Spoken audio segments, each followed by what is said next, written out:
Le prince des mendiants. L'histoire de Perçois et de ses présents du seigneur d'Aedra Namira. Nous méprisons les mendiants de l'Empire. Ces âmes perdues sont les pauvres et les misérables du pays. Il n'existe point de ville sans mendiants. La plupart sont si démunis qu'ils n'ont que leurs maigres oripeaux pour tout bien. Ils se nourrissent des déchets dont nous ne voulons pas. Nous leur abandonnons quelques piécettes pour ne pas avoir à penser à leur triste sort. Imaginez ma surprise lorsque j'entendis l'histoire du prince des mendiants. Un prince mendiant ? Ma curiosité était grande. Voici donc l'histoire qui m'a été contée. Cela se passe à l'aube des temps, alors que les dieux marchaient comme les hommes et que les Dédras rôdaient dans les grandes étendues sauvages en toute impunité. C'était avant qu'ils ne soient confinés en Oblivion. Il était une fois un homme appelé Perçois. Ou peut-être était-ce une femme. L'histoire ne le dit pas. Perçois était le 13e enfant d'un roi de Valboisé. En tant que tel, Perçois n'était pas en mesure de prendre le pouvoir ou même d'hériter d'un bien quelconque. Perçois décida de quitter le palais paternel pour faire fortune en d'autres lieux. Après plusieurs jours de marche sur d'interminables sentiers de forêt, après avoir laissé moult villages derrière lui, Perçois aperçut 3 hommes, penchés sur un mendiant.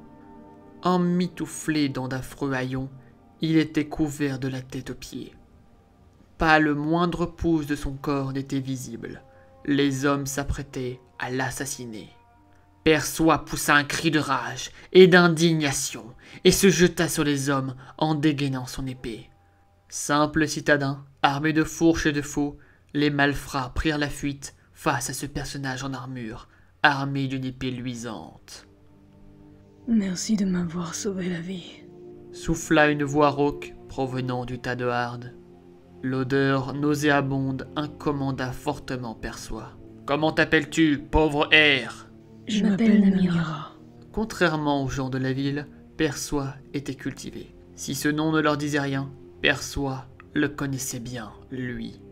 Mais tu es la dame Dédra. Pourquoi as-tu laissé ces hommes te faire du mal? Tu aurais pu les tuer d'une seule parole. Je suis heureuse que tu m'aies reconnu. Les gens de la ville me vilipendent.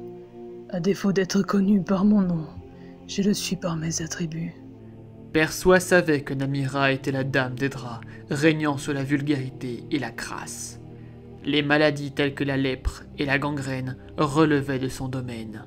Là où certains auraient vu le danger, Perçois vit une occasion rêvée. « Oh, grande Namira, permets-moi d'être ton apprenti.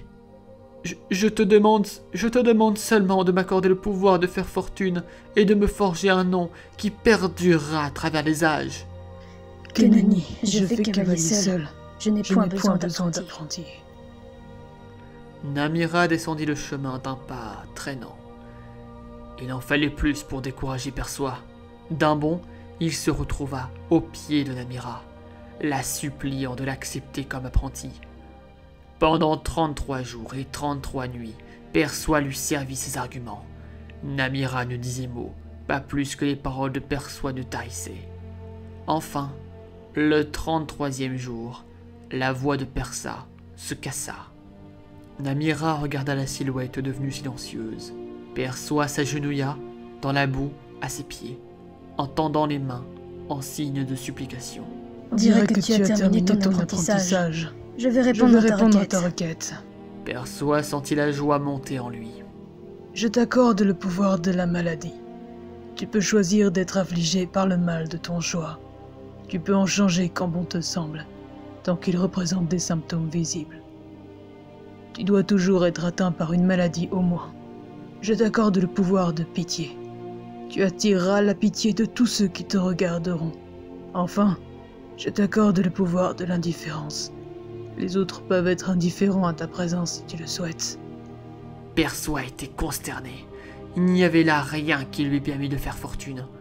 Il s'agissait de sorts tous plus atroces les uns que les autres. Pire encore une fois réunis. Comment puis-je faire fortune et me forger un nom avec ces pouvoirs terribles?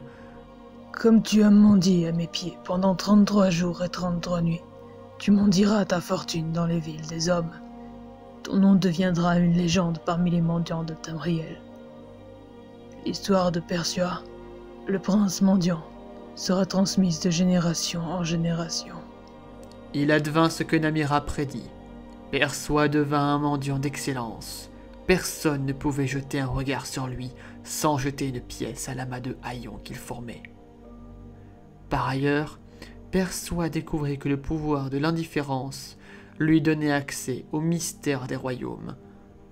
Innocemment, les gens dévoilaient de véritables secrets, tandis que Persua les écoutait. Il finit par connaître les moindres confidences des habitants de toutes les villes. Aujourd'hui encore, on dit que si vous cherchez un renseignement, il faut vous adresser aux mendiants. Leurs yeux et leurs oreilles traînent partout. Ils connaissent toutes les confidences et les moindres secrets des gens des villes.